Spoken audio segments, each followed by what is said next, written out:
Okay guys, well when I was on my last ride my number plate got all crunched up by the back tyre, so it sat about here on the back of here sort of thing. That went up under there, and the wheel comes up at full compression and the lugs grab the number plate.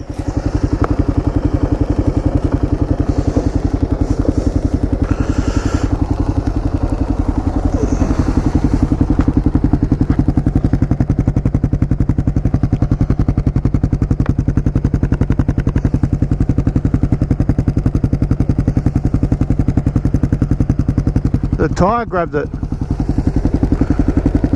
The tyre's hitting it. Hey? The tyre's hitting it. Yeah. I'll have to rip that off and put the plate on here.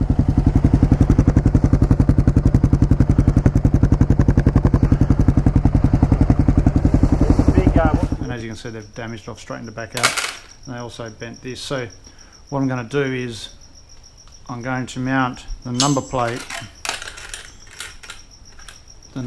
up here, which is where you see a lot of them, and I've got a little number plate light coming from eBay to stick on there. One of the issues that I thought I would have was these panniers from SW Motec have this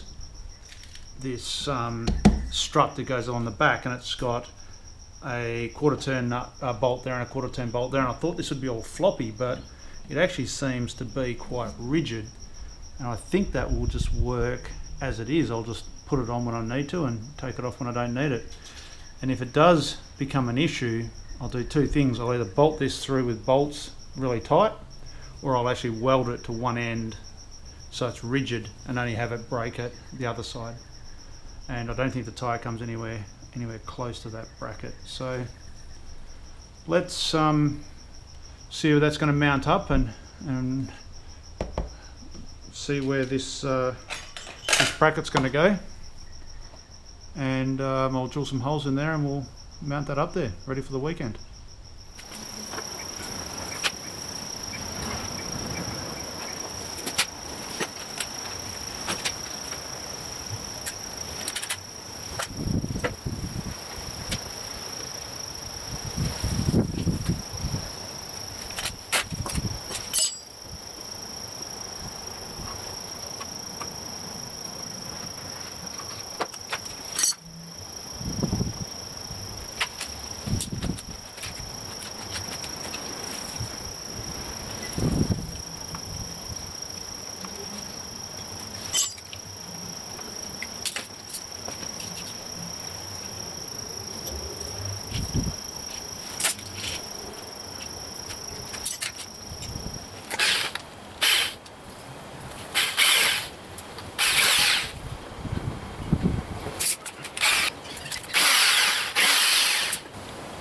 Just to back up the plastic on the underside of there, I'm just going to use these big panel washers, and they'll just go under there just to back up that plastic so it doesn't crack.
So there you go, that's the number plate fixed on.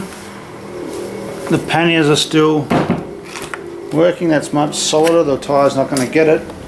And all I need to do is put in my little number plate light in here, number plate light when it comes. That'll just stick out and shine down onto there and make sure that it's 100% legal. I think it would even be still legal as far as I think it's 45 degrees from the center of the back axle, so that would make it legal even without this other fairing on there. Unfortunately, this number plate light's a bit too big and ugly to use. So the only thing I'm going to do now, just because I don't know how long it's going to take for this number plate light, is I'll seal the ends of this up with some shrink wrap so no moisture can get in, and I'll cable tie it up under there. And then I'll put a reflector, just a little red reflector on there. I just have to go down to Bunnings, the other one that was on there stuck under the plate. I'll go down to Bunnings and get a small reflector and stick on there, and we should be 100% legal. Okay guys, I went down and got a reflector from Bunnings. This is just isopropyl alcohol for cleaning. Make sure it's going to stick, get it nice and clean. And I just cut one up. I'll stick here.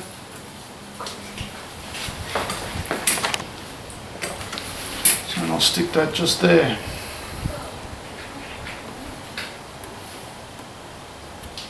Should we stick it that way or that way? I think I'll stick it that way. So let's peel the backing off.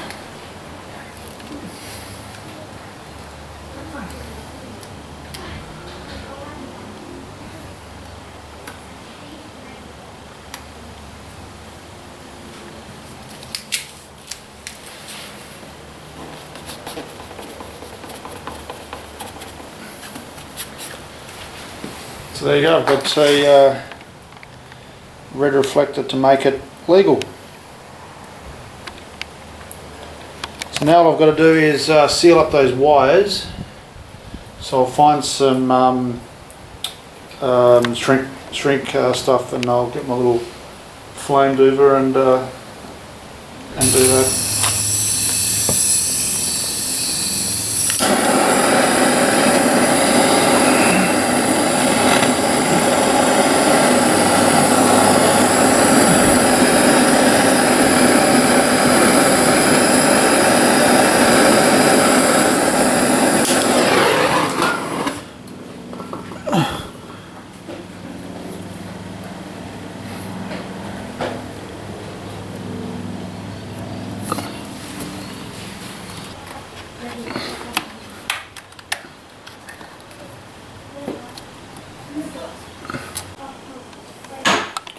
Well, there you go, she's pretty well finished. I've just got to get the number plate light, but maybe this puts enough light on there. I'm not too sure whether the law is you have to have a number plate light or it has to be illuminated. So if this put enough light on it, then it would be illuminated, but I'm not too sure, mate. I'm just going to put a light on there anyway. As you can see now, plenty of relief there, nothing's going to hit anything. So we should be fixed. We're no more needing to find the number plate when it gets ripped off on the rides. Okay, that's until next time. I'll think of something to do or need to do something. I'll catch you guys later.